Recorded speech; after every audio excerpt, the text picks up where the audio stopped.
আলাইকুম। বদর দিবস পালন করা, আমি কোনো হাদিস, কোরআন এবং কোনো বই পুস্তকে অদ্য পর্যন্ত পাইনি যে আল্লাহ রাসূল সাল্লাল্লাহু আলাইহি সাল্লামের সাহাবীগণ বদর দিবস পালন করেছেন। তাবেঈগণ, সালফে সাহালীগণ পাই নাই। কেউ যদি পেয়ে থাকেন তাহলে আমাকে জানাবেন। 17ই রমজান বদর দিবস। ইসলামে কোনো দিবস নাই, শুধু দুইটাই দিবস, একটা ঈদুল আজহা, ঈদুল ফিতর। এটা মুসলমানদের জন্য উৎসবের দিবস। এছাড়া ইসলাম ধর্মে কোনো দিবস নাই। যদি কেউ দেখাতে পারেন কোরআন হাদিস, সহিহ হাদিসের আলোকে, তাহলে আমি দেখব, তাহলে বুঝবো যে আসলেই আছে। আমি এটা আপনাদের কাছে, মুফতি মুহাদ্দিস সাহেবদের কাছে বললাম যে দেখেন কোনো দিবস আছে কিনা, তাহলে আমরা কেন দিবসগুলো পালন করছি। ইয়া আল্লাহ, তুমি আমাদেরকে সকল প্রকার দিবস পালন থেকে বিরত থাকার তৌফিক দান করো।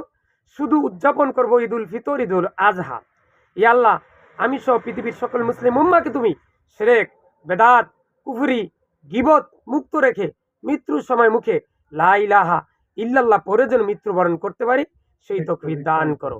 ইয়া আল্লাহ, আমি যেন সবসময় হাতে কাজ মুখে লা ইলাহা ইল্লাল্লাহ এই কথাগুলো যেন বলতে পারি, সেই তৌফিক দান করো। ইয়া আল্লাহ, ফিলিস্তিনের স্বাধীনতা দান করো, তারপরে কাশ্মীরের স্বাধীনতা দান করো। এরপরে সকল মুসলিম উম্মাকে তুমি শিরক, বেদাত, কুফরি মুক্ত রেখে মৃত্যুর সময় মুখে লা ইলাহা ইল্লাল্লাহ পরে মৃত্যুবরণ করায়ও।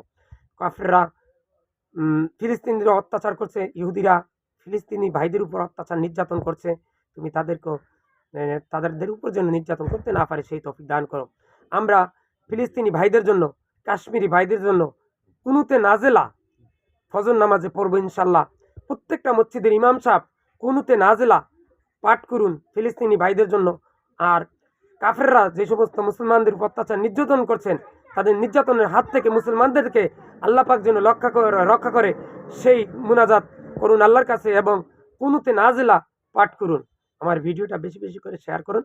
হাতে কাজ মুখে লা ইলাহা ইল্লাল্লাহ পড়বেন, 5 ওয়াক্ত নামাজ পড়বেন, সন্তানকে শিরক, বেদাত, কুফরি মুক্ত মাদ্রাসায় ভর্তি করিয়ে দিবেন। হাতে কাজ মুখে লা ইলাহা ইল্লাল্লাহ পড়বেন।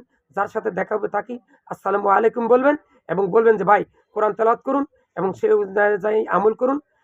নামাজ পড়তে যাওয়ার সময় 5 জন 10 জনকে মসজিদে ডেকে নিয়ে যান। হাতে কাজ মুখে কি বলতে হবে মামু, তাড়াতাড়ি কও। লা ইলাহা ইল্লাল্লাহ। লা ইলাহা ইল্লাল্লাহ। এই যে আমার মামু বলছে লা ইলাহা বলার জন্য ভিডিওটা বেশি বেশি করে শেয়ার করুন। আমার কোনো কথা এবং কাজ যদি কোরআন এবং সহিহ হাদিসের বিরুদ্ধে যায়, তাহলে সেটা দেয়ালে ছিঁড়ে ফেলে দিলেন। কিন্তু কোরআন এবং সহিহ হাদিসের আলোকে যদি হয়, তাহলে সবার মাঝখানে প্রচার করে দেন। ভিডিওটা বেশি বেশি করে লাইক, শেয়ার, কমেন্ট করেন, ভাইরাল করে দেন। ইয়া আল্লাহ, আমার এই ভিডিওটা যেন কিয়ামত পর্যন্ত থাকে এবং সদকায়ে জারিয়া হিসাবে কবরে যেন এর নেকি আমি পেতে পারি, সেই তৌফিক দান করুন। ও আমিন। ও আখির দাওয়ানা আলহামদুলিল্লাহি রাব্বিল আলামিন। আসসালামু আলাইকুম।